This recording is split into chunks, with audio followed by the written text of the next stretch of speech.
Good day and welcome to Letters and Politics. I'm Mitch Jeserich. This year marks 30 years since the tragic federal siege of the Mount Carmel Center just outside of Waco, Texas, that was home to the religious group the Branch Davidians. On February 28, 1993, federal and Texas law enforcement raided the compound. It was a failed raid as the Branch Davidians were heavily armed themselves. They killed 4 agents. Several inside the compound also died. It led to a 51-day standoff that garnered national attention. Then in the early morning of April 19, 1993, federal agents sent in armed vehicles, filled the buildings with tear gas, and began firing their guns. Some within the buildings fired back. Eventually, the buildings were engulfed in fire. All of it broadcasted live on television. When it was over, 76 Branch Davidians, including 25 children, 2 pregnant women, and its leader, David Koresh, were dead. My guest today was one of 2 religious scholars who went to Texas as the events unfolded and attempted to communicate with David Koresh on the same radio station that Koresh himself appeared on, and wanted to communicate about religious scriptures in an attempt to bring the standoff to a peaceful end. It appeared it was about to work until the armored vehicles rolled in on that fateful day of April 19th, 1993. My guest is James D. Tabor. James Tabor is a biblical scholar, a retired professor of Christian origins and ancient Judaism in the Department of Religious Studies at the University of North Carolina at Charlotte. He is the co-author of the book called Why Waco, Cults and the Battle for Religious Freedom in America. It was co-authored with Eugene Gallagher. You can also find his work online at jamestabor.com, as well as his YouTube videos where he has a number of talks about this history. James Tabor, it is my very good pleasure to welcome you to this program. Glad to be with you, Mitch. Thank you. A sad subject, but we need to cover it. Well, it's interesting. This year will mark 30 years since this occurred. The actual anniversary day had already passed. Many television stations and networks have produced fresh documentaries marking that 30-year anniversary.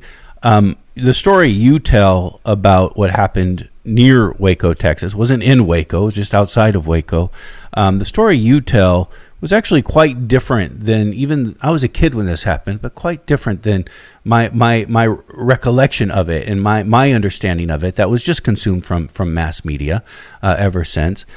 Did you find that these newer number of documentaries that aired, a couple months ago, marking the anniversary, told a different story than what had normally been told? Yeah, I've watched, I think there are 5 altogether. As I recall, 4 or 5, and I participated in a couple of them.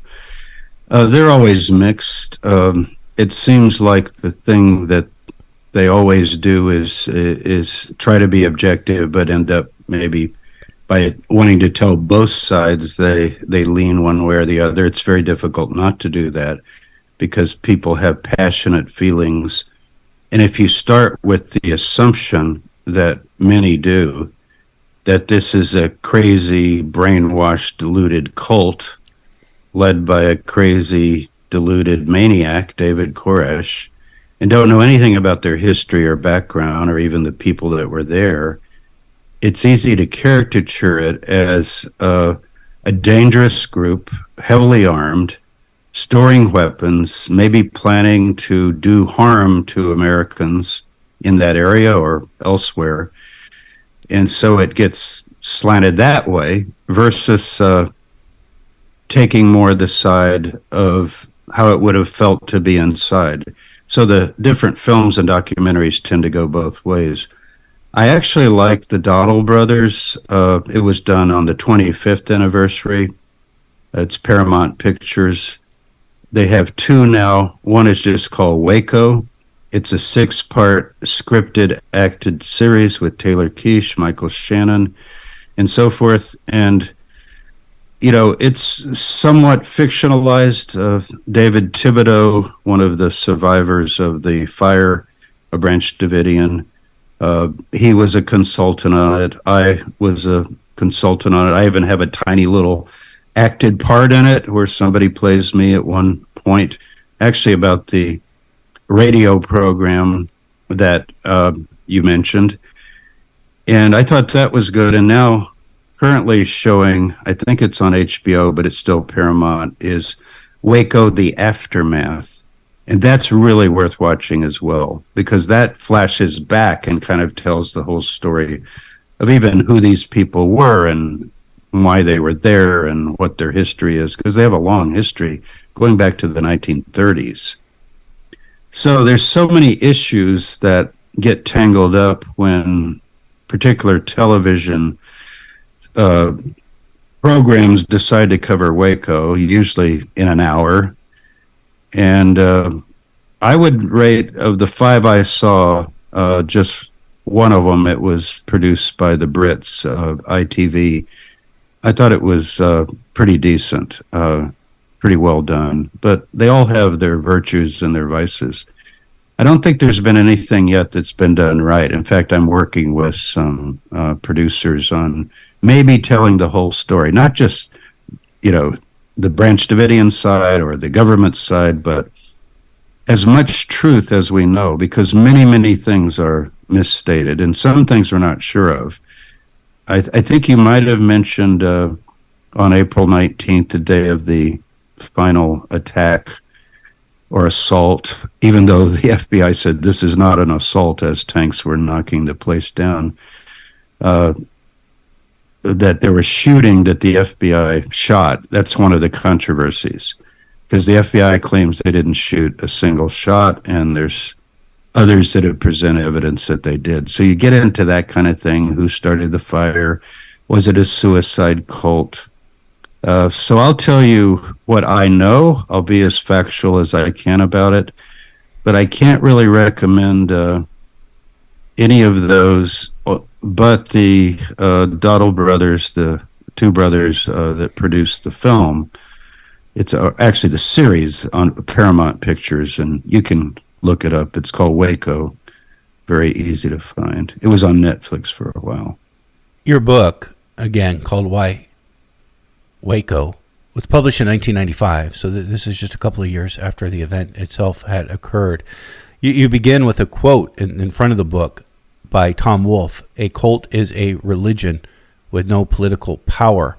Again, this book, in a couple of years, will be marking its own 30th anniversary since publication, but I suspect that, quote, "a cult is a religion with no political power," was important then for you and is still important today. It really is. Whenever we, in the academic study of religion, we call it religious studies at every major university, these are secular departments that do a scientific, historical, academic approach to all religious traditions. And one of the things we've tried to put forth to our students, to the public, through books, through interviews, is that the word cult should really be dropped because of its definitional problems. Of course, I have an easy way of illustrating that because I teach early Christianity. And if you begin to describe a cult, as people would typically do, a charismatic leader that demands absolute allegiance of his followers, that tells them to leave father, mother, brother, sister, to sell their property, to enter the group, and the end is near, and to give up everything for the cause. Am I describing David Koresh, or am I describing Jesus of Nazareth? So you see the point. So one person's cult is another person's sincerely held religion. And what we have to talk about, if we want to understand what happened at Waco, there are two things we have to understand: how the government acted and why those people were there, and why didn't they surrender? Why didn't they come out? In other words, what were they involved in? What was their allegiance? But the use of the word cult it's almost like the N-word. It's a kind of religious, prejudicial word. The best illustration I could give you of that is the day after the fire, President Bill Clinton held a press conference outside in the Rose Garden. Very sober day because of the people that had been killed that day, the day before, by the fire. Still smoldering. And he says at one point, I'm paraphrasing, well, maybe this can serve as a warning to those who would be tempted to join cults. And what I thought when I heard that, I was not surprised, but kind of appalled, because what it implies is that maybe the government or some responsible agency, should we have a department of religion in the government that could say, well, here are the religions that are safe and harmless and we approve of, but this list over here, they're forbidden religions. You can't be part of these. And in our system, thank God, we don't do that. And I understand why he said it. And it's easy to cast the Branch Davidians as this crazy brainwashed group. But I have, even on my YouTube channel, interviews with, I think it's 19 of them, that was done during the siege. They sent out a videotape, and the FBI did not release it to the public. And when they were asked in congressional hearings, why didn't you release that to the public? They said, well, we felt it would cause widespread sympathy for the group. I couldn't believe it, because I didn't know why they didn't release it, because I didn't even know it existed until after it was all over. But if anybody watches that, you'll see these are rational people. Wayne Martin had a degree from Harvard University. He was one of the first law students to ever graduate from Harvard as an African American. Steve Snyder had an advanced theology degree. You know, he read biblical languages, had studied at seminary. That was David's right-hand assistant. I could name other people. But as you listen to them, you'll see that the reason they were there is because they were students of what they called the Seven Seals. And basically, we can go into that as you wish to, either now or later. But let's just stay with cult for a minute. So what I think we have to do, and we encourage this, is talk about old religions and new religions, because some of the old religions that are perfectly acceptable, churches on every corner in major cities, can be pretty abusive from a more secular viewpoint. For example, teaching little children that there's heaven and hell, and yes, this is literal. And this would be true in many, many evangelical churches, many Roman Catholic churches, although today I think many Roman Catholic churches are more liberal than that. But kind of enforcing certain rules of morality and of behavior with threats of eternal punishment and so forth, that also could be seen as pretty damaging to people. But what we've said in this country is that anyone can believe anything they want in terms of religion. There's a complete separation. The government makes no laws regarding the free exercise of religion or practice thereof in the Constitution. So we all go with that.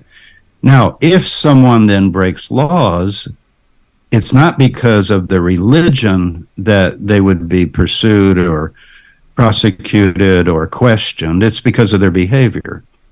So, for example, in the case of David Koresh, I mean, there's no question. There's a good case that he was with underage girls, women, or girls really, as young as 12, 13, 14 years old, and married them. A couple of the marriages were legal, but when I say a couple, it makes them illegal, because polygamy is also a crime in the United States and certainly in Texas. And so he would be breaking the law, but the BATF, that's the Bureau of Alcohol, Tobacco, and Firearms, has no jurisdiction over that. And so it kind of begs the question to say, well, this particular religious leader, he's an adulterer, or he molested children, or he does this or he does that, and talk about what agency of the government would handle that, and certainly not the agency in charge of firearms. So the whole confrontation was supposedly over firearms. That they had illegal weapons. Exactly. And let me talk about that in just a minute. So what I want to give you is the alternative to using the cult word, because it doesn't help us to use it. Like, how did you decide that was the label for that group? And if you ask Christians, would you give that to Jesus? They would say, oh, of course not, because he was the true Messiah. You see where we're going here. as if other people who have their views of who was the Messiah, including in Jewish history, people, a whole culture that didn't largely accept Jesus of Nazareth, but other different figures in Jewish history have claimed to be the Messiah. So what we tend to do is just describe what it is. Nomenclature is so important. I also wrote a book called A Noble Death, Suicide and Martyrdom in the Ancient World. And that has to do with a similar problem. I'm just using it as an illustration. What we say in our culture is somebody commits suicide. It's equivalent to commit murder. You see, you commit adultery. It's a thing you do that's wrong. And it's already judged by the term. It was judged as suicide. So the book A Noble Death that I wrote with my colleague Arthur Droge, that explores how in the ancient world you would tend to just describe what the person did. So we have heroes in a military context that go on, quote, suicidal missions, but nobody says they committed suicide. And then the whole debate about end-of-life treatments and what should be allowed and not allowed also comes in. And so cult is kind of like the word suicide. Suicide wasn't even used until the 18th century, and it became a theological thing, not just a description, how somebody died rather than which I would prefer. So with religion, we say things like it's a high-demand religion. Well, you can name quite a few high-demand religions. How about Catholicism in the 1950s? Was it a cult? It was pretty high demand. Most Catholic kids were pretty well told what to do, especially if they went to Catholic schools.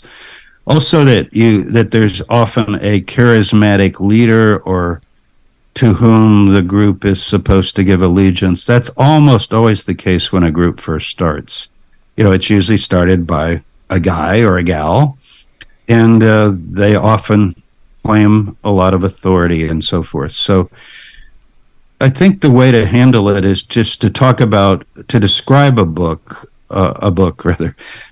a group. We have a journal called New Religious Movements, and it explores all kinds of religious traditions and the diversity of the United States. And they all have the right to exist. And if they break the laws, then they're accountable for that.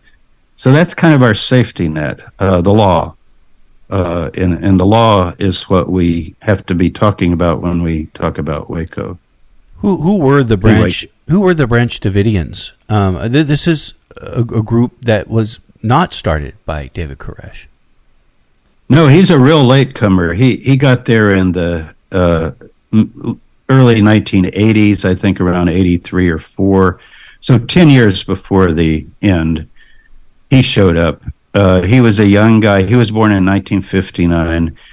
The group started in 1930 by a Seventh-day Adventist layperson. His name was Victor Hodoff. I believe he's Bulgarian, an immigrant.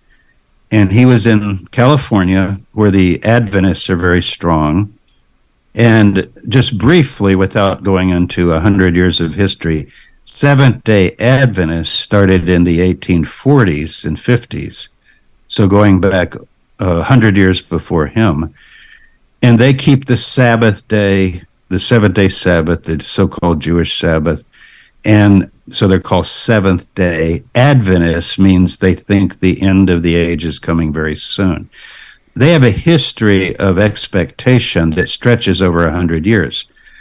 And each time they've thought that they had it all figured out, like a lot of apocalyptic groups, they work out interpretations of the book of Revelation and so forth.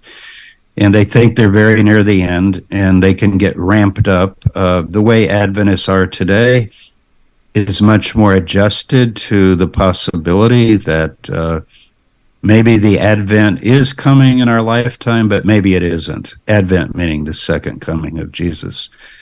But there are also lots of non-Adventist groups. Prophecy belief in America is very big.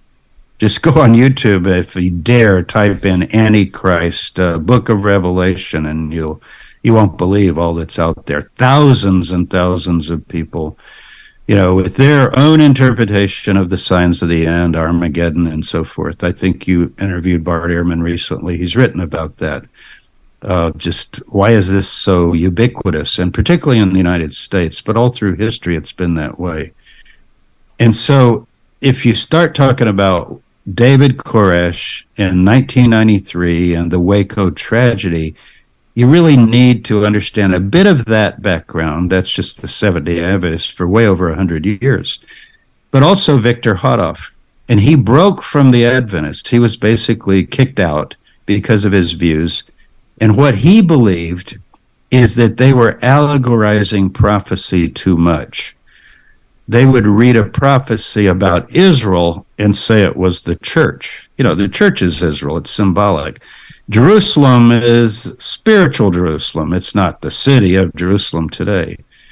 And Hodoff was very big on the idea that if you open Isaiah 2, which is one of the main prophecies in the book of Isaiah in the Bible, talks about Jerusalem will become the center of the world and all nations will come up to Jerusalem and learn the way of God and so forth. A kind of Christian millennialism idea, the reign of the kingdom of God on earth. Well, the Adventists don't teach that. They think they're going to go up to heaven and Satan's going to be down here on earth. But Hodoff began to take more of the mainstream evangelical view that no, there's all these prophecies in the Bible that talk about the reestablishment of Israel, Jerusalem being under Jewish control. That's what's fired a lot of modern prophetic belief, is 1948, the establishment of the State of Israel, which would be interpreted to have fulfilled these prophecies to some degree, or at least the beginning. And he also, of course, is keeping the Sabbath and so forth. But he was the leader. I wrote this down because I don't have it all memorized. Let's see.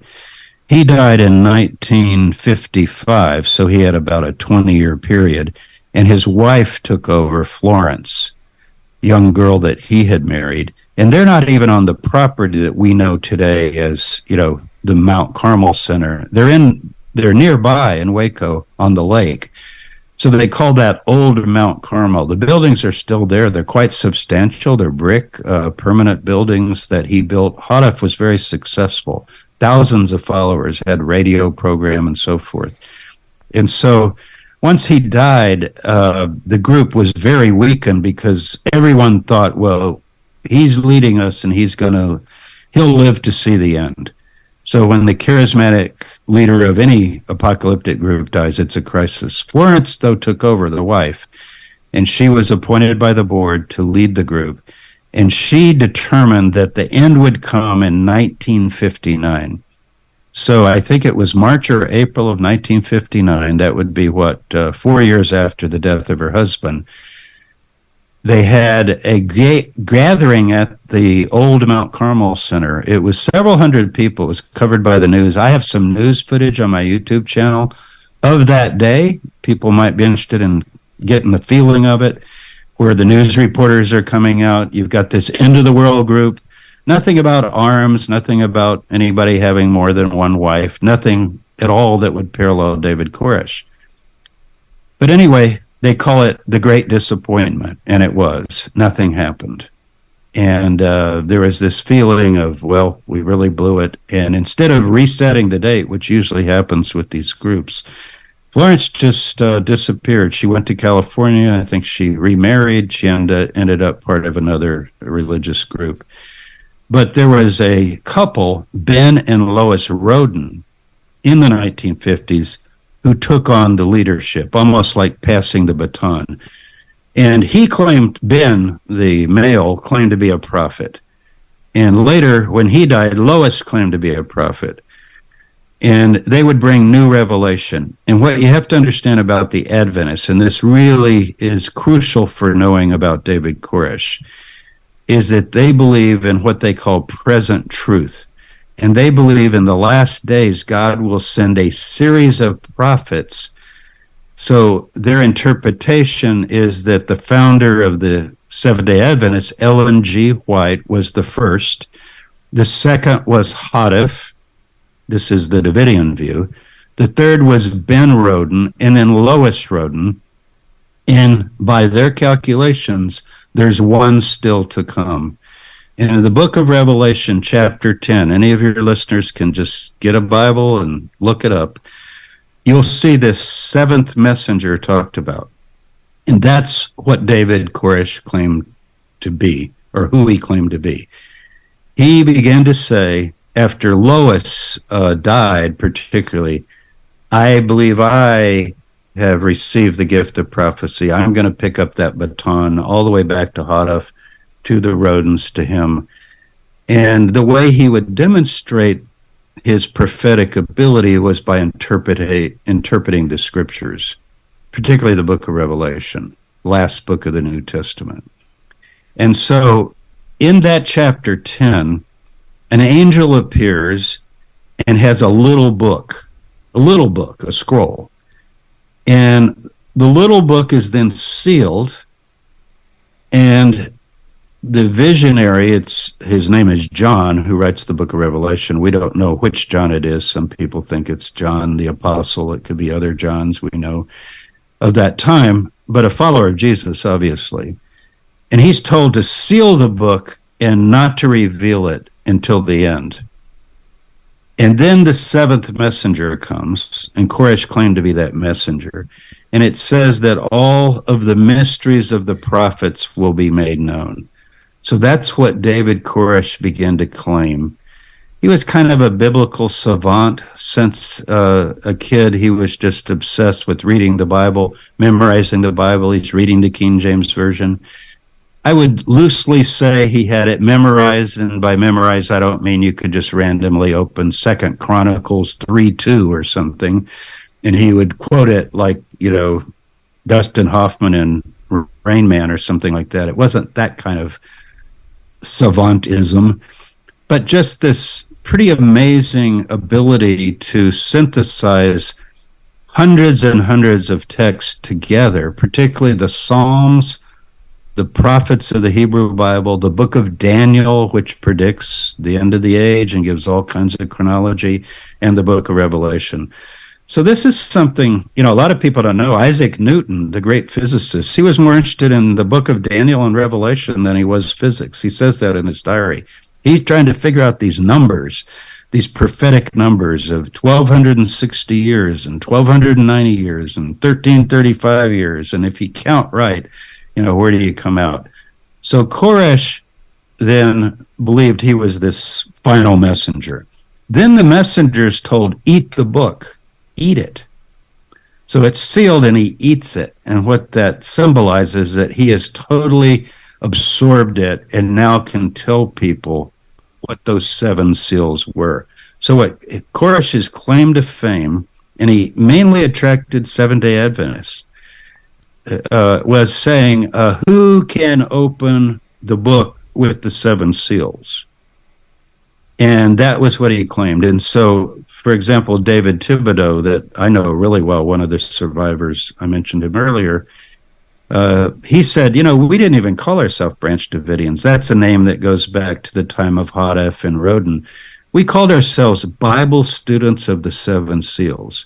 They're not really a denomination or a formally organized group. It's people who came to what they call the Mount Carmel Center. The FBI called it a compound, so you see how the language is getting used right away. I mean, there's no wall around it. Normally you think of a compound as like, the Kennedy compound. And I think I referred to it as a compound, I think, in my introduction. No, I think you might have said Carmel Center. I did say Carmel Center, but I think later on. Maybe you said both. Or anyway, at least in my original that's just draft. out there. It's you're not going to remove that any more than the word cult or whatever. But they certainly didn't think of it as a compound. And if you interviewed people like Sheriff Jack Hartwell, he testified before Congress when I did. By the way, my congressional testimony is also on YouTube. Anybody can watch that. 30 years ago, you'll see a different James Tabor, but I was pretty passionate because it was fresh. It was 2 years after it happened. But anyway, basically, Jack Hartwell said, he said, I've gone out there many times. Picture Texas culture. Let's sit on the front porch and drink iced tea and talk about how hot it's going to be this summer and that kind of thing. This is the culture of Waco outside, even the city. It's a friendly town. It's a small town. So Jack Harwell, he said in his interviews with the Congress, he said, I love those people. They were wonderful people. He said they wouldn't have harmed anybody. They were peaceful. He even said they were clean. They were upstanding, and they have the right to their beliefs about the Bible, and they shouldn't be disturbed. Now, that's quite in contrast to the idea that they are a gun-hoarding, apocalyptic group that have in mind some sort of violent attack on the culture of some type. So that's the kind of thing that you get into when you discuss Waco, taking these two polarities. But I can tell you, for us to talk here about the message, what did David really teach and what were those 7 seals? That has to be central, because that's why the people were there. They believe that David had showed them mysteries of the scriptures that have to do with their salvation. And people have heard David claim to be God or David claim to be the Messiah.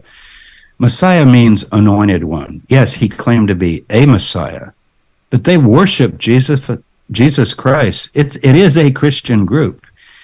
And David felt that he was anointed by God as the final messenger. And then he could go through all these scriptures.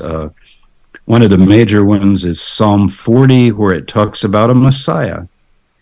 And yet that Messiah says, my sins are more than the hairs of my head. And David would say, well, who's that? Is that Jesus of Nazareth? Is he a sinner? And everybody's like, no, that couldn't be him. Well, who is it? Because that's the one who destroys Babylon. I wonder who that could be. He would teach like that. I've listened to thousands of hours of him talking, all the negotiation tapes. I got to know what he taught pretty well. Also talked to a lot of people since about and studied, and also tapes that he gave. So they called it the message of present truth. And that's why they were there. And they believed that God had led them there, and they were in the last days. The Gulf War was very important. Talking about the first Gulf War. I have an article on my website, jamestabor.com, in which I go through David's interpretation of the Gulf War.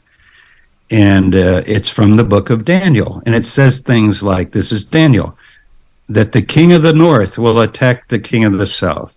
Saddam Hussein attacks Kuwait. You see what they get into. And then a great army from the south will come up of many nations. George Bush Sr. and the allies attacking Iraq and so forth and so on. So they were pretty sure they were right at the end, and basically studying the 7 seals, and David would open one of the seals, and the first one is a rider on a white horse. Everybody thinks it's Jesus. And he would try to convince you that can't be Jesus. Jesus is in chapter 19. He's not in chapter 6, where the rider so who's the rider on the white horse? Well, he thought it was him. He also said, I'm the lamb, which for most Christians is like, what? You can't be the lamb? Jesus is the lamb. But in Greek, there's a different word for lamb in the book of Revelation than there is elsewhere when it talks about Christ as the Passover lamb. It's a different word.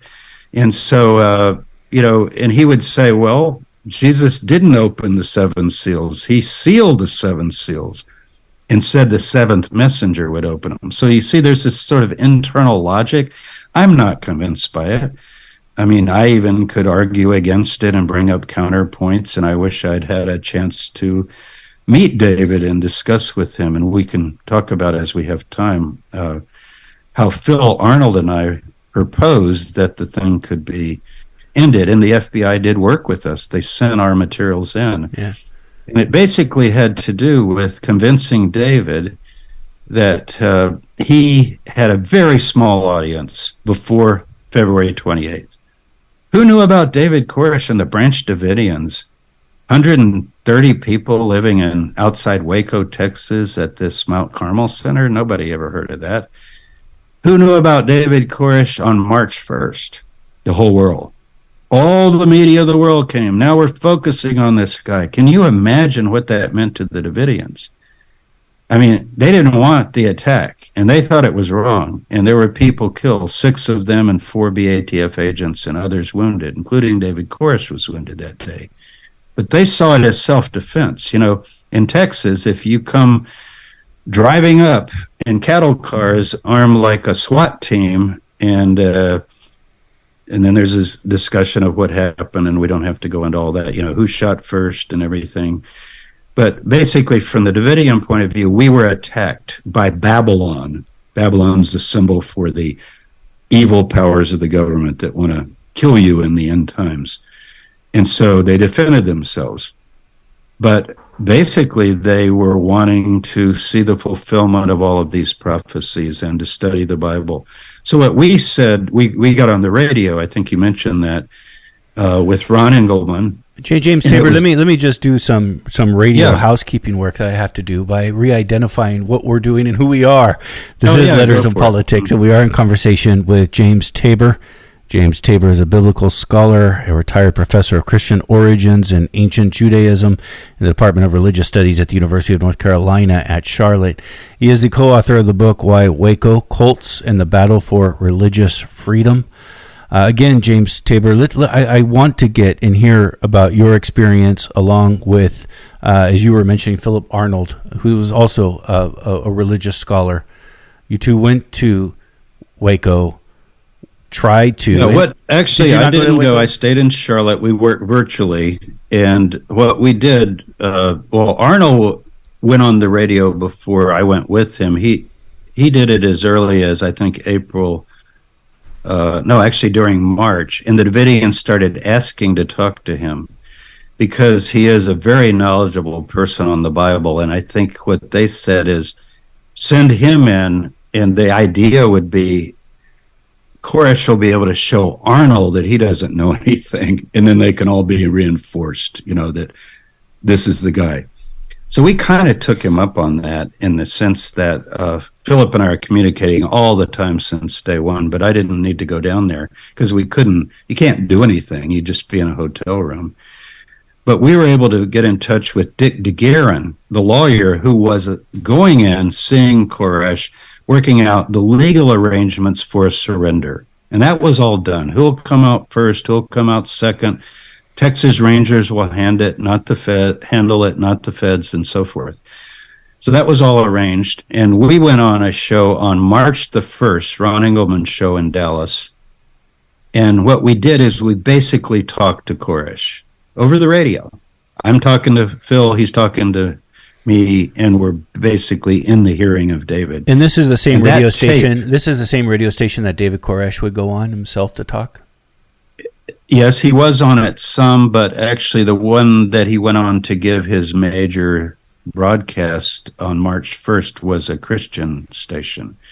And that's another kind of subject we probably can't get into given our time limit. But anyway, they took our tape in. David didn't hear it live. And Phil played it for DeGuerin, and DeGuerin said, I have to take this in. Because he said, I've solved the legal thing, but I have to show the people that if they come out, that the message will be dealt with as well, not just like you shot federal agents and you're going to get thrown in jail. So what we proposed to him was right from Revelation 10. We said, basically, David, before the 28th, nobody heard of you. Now the whole world knows you. But guess what they know you as? A gun-toting Messiah Christ who claims to, bring on the end of the world and all of this kind of thing. They don't really know what you're teaching. They don't know why the people are there. Why don't you write your message?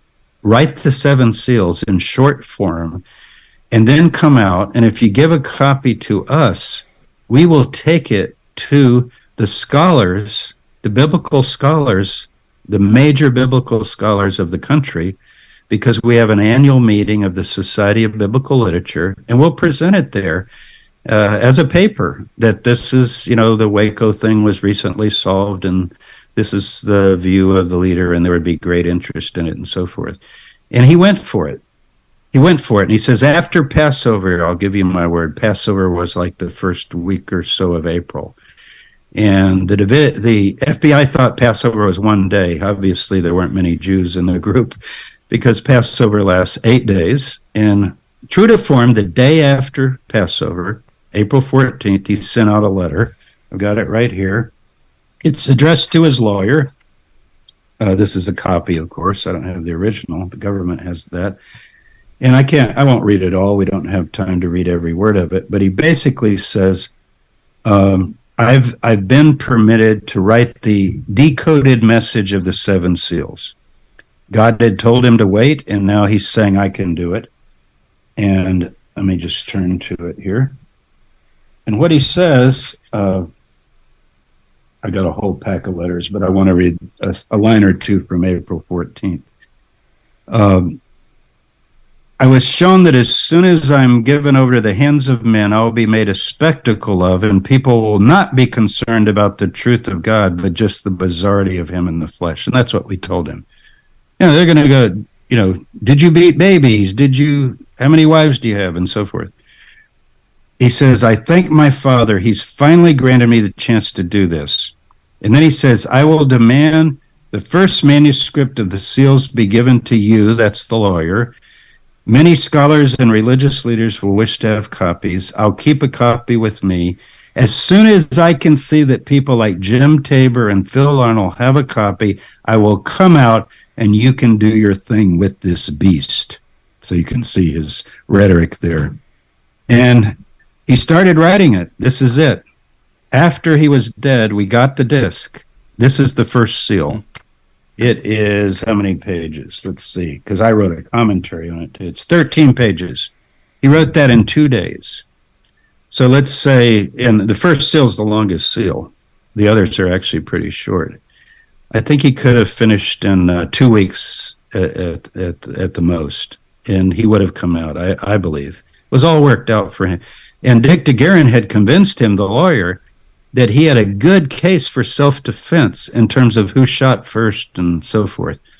The metal door that disappeared that had the incoming rounds that now is not, nobody knows where it is. The film footage that was taken across the road by the BATF, they said, well, the camera didn't work, which seems unlikely. Sorry to be suspicious, but anyway. But so that was the plan. And I just want to say, because, statutory rape, treatment of children, that comes under other jurisdictions. And there had been investigations of the Davidians for charges of child abuse, and they had actually been cleared by the Texas Family Services Department, whatever they're exactly called. But this gun thing is a big thing. People say they were hoarding weapons. They never had guns. Even when David was there through the 80s, they never had guns. They weren't storing any guns. Like any Texan, they had maybe a few rifles around for, you're out in the country, you need guns in Texas. But they began doing guns because a gun leader in Waco, Henry McMahon, said, the feds are going to change the gun laws soon and start outlawing these automatic weapons, semi and fully automatic weapons, which they did finally. And so if you will work with me and buy these weapons, take them to the gun shows, you've got the capital, because he did have money that people had donated to the group. You can make a lot. And so the weapons that they had were really the stock of they had of Henry McMahon, who was the arms dealer. In fact, the BATF came out there and talked to him, and he testified before Congress. And he said they came in, and he said, "Yeah, here's the papers. Here's what David has. Here's what I've sold him." Showed him all that, and then he said, "Hold it a minute." And he went to the back room and called Koresh while the BATF is in the front. This is before the raid. They're planning it. Planned it for over a year. And then he walks out with the phone. He says, "Hey, I've got him on the phone. He wants you to come out. He'll show you what he has." And they're like, no, that's not the plan. So that's very unfortunate. Now, they did find some weapons that had been converted. It wasn't clear to me whether it was this trigger kind of thing you can put on a weapon, or whether they were doing something inside the weapon to make it rapid fire. That came up recently in that the shooting in Nevada, in terms of what you can do to those weapons and should it be outlawed, these rapid triggers. But these were not illegal if you filled out the paperwork. And so it's really came down to a question of that. They certainly weren't illegal in Texas. So this idea that it's a brainwash, gun-hoarding cult that plans to do damage to people, I think simply doesn't hold up. On April 19th, 1993, this is the second assault on the complex. This is when the buildings would be engulfed in fires, when more than 70 people would die, including a couple dozen children. But before that occurs, just before that occurs, maybe the day before, you and Philip Arnold are feeling pretty optimistic that this is going to come to an end peacefully. Yes, we were. When we got that letter, April 14th, remember, that's just days before the fire on Monday the 19th. We were ecstatic. We were high-fiving over the phone, and I think we might have popped some champagne corks, and we were just, it's over. They're going to come out, these good people. The law, the courts will take care of it, and nobody else needs to die. And little did we know that the FBI was meeting with Janet Reno over that weekend to try to convince her to approve the CS gas assault and what followed. The idea would be that if you insert this gas into this building, that it'll be so painful. People call it tear gas. It's much worse than just common tear gas. It's actually outlawed, I think, by several countries for use in war because it's can be so damaging. Chemical weapons. And there are children in there. There are children in there as well, and women. And that they would come out. And Reno was against it. And she said, no, I don't think that's the way. But she was kind of pressured. But we now know that she was not told about the surrender plan. You met with her after. I met with her after. She came to speak at Charlotte. We had a short time after her speech. She'd read my book. And she said, if she kept asking, and this is in the government record too, is there any other way? What are other alternatives? And they said, look, he's lied. He's not coming out. He breaks his word all the time, which is not true.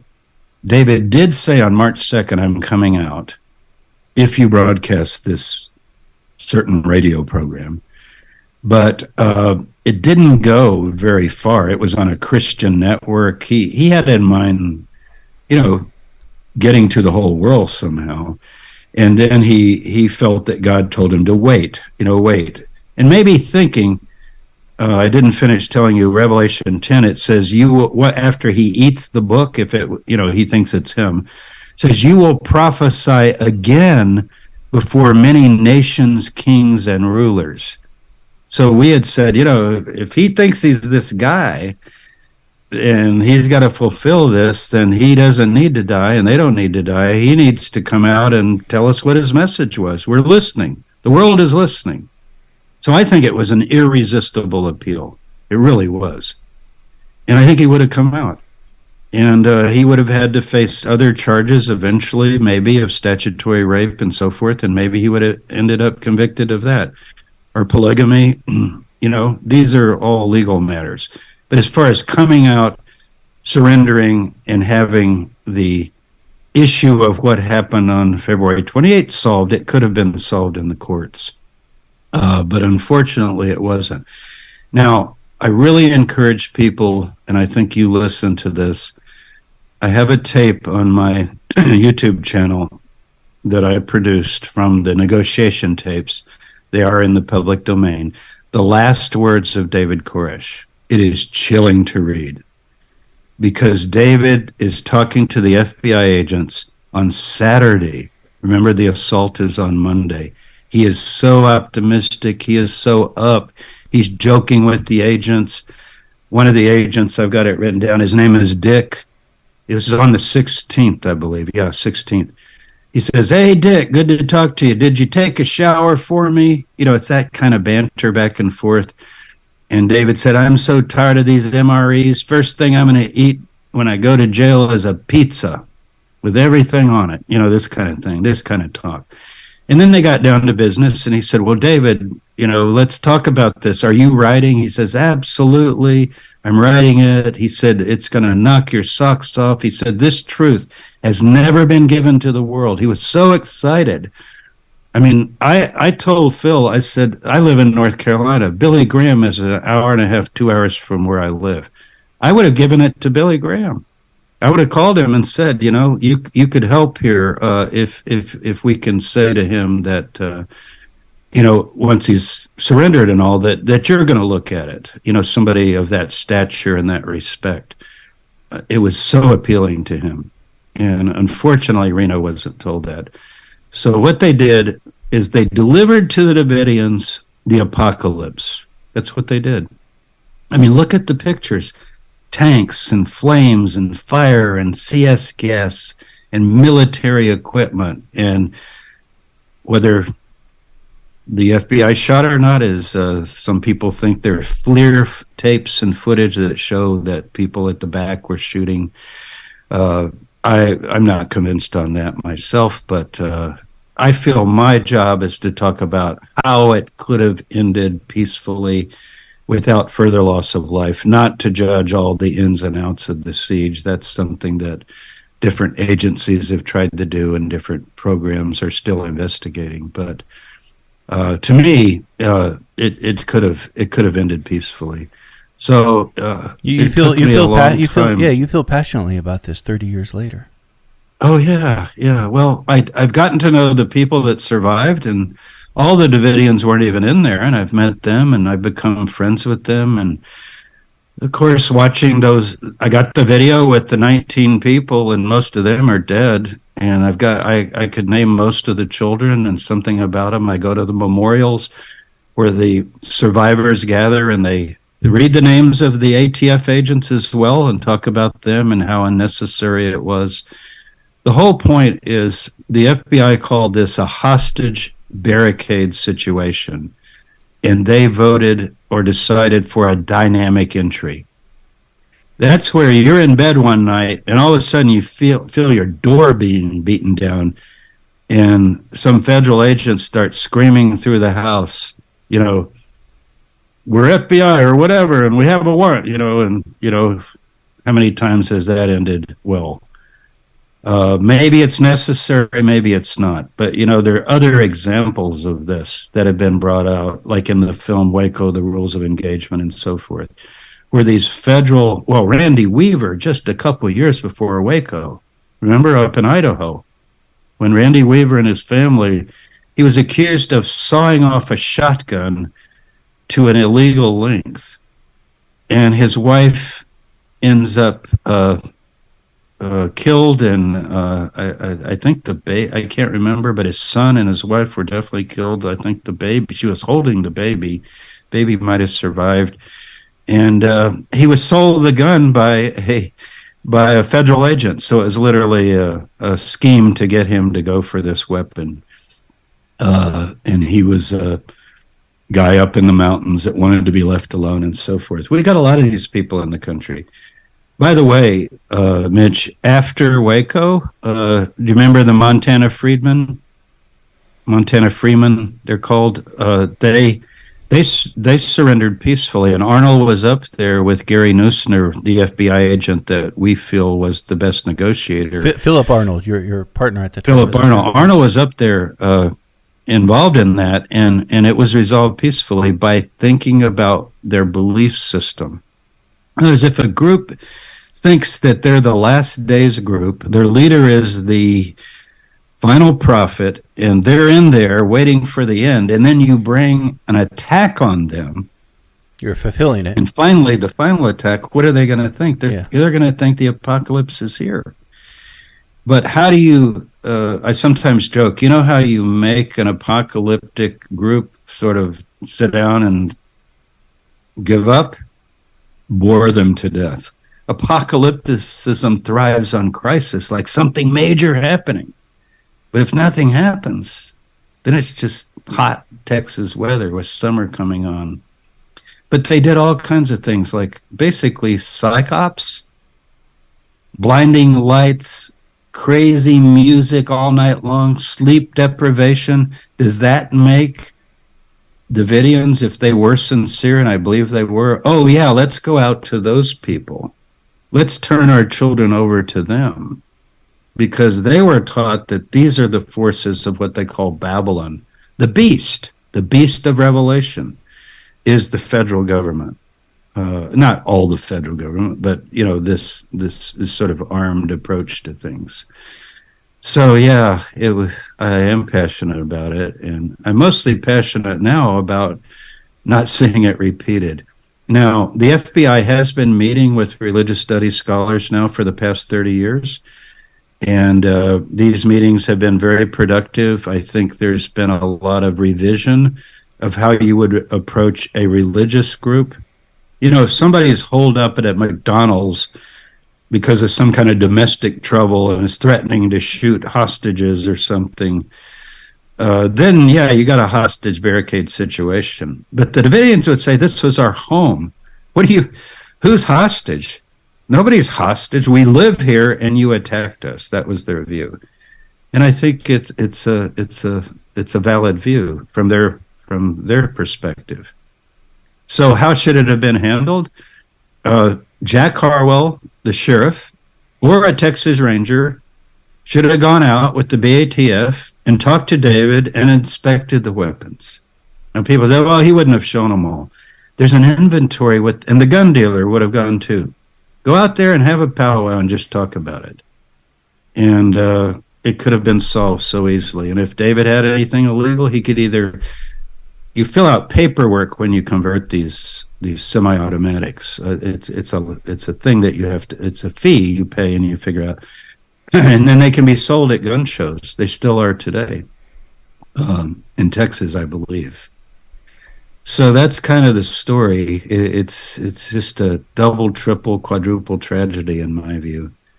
And it just shouldn't have happened. And I feel terrible about the ATF agents. I mean, they were just doing what they were told to do, and those guys that were killed as well and their families. Unnecessary. That would be my word for the whole thing. Unnecessary. James Tabor has been our guest. James Tabor is a biblical scholar, retired professor of Christian origins and ancient Judaism in the Department of Religious Studies at the University of North Carolina at Charlotte. He is the co-author of the book Why Waco? Cults and the Battle for Religious Freedom in America. You can find more of his work online at jamestabor.com. You could also find his YouTube page where he has many videos about this very subject.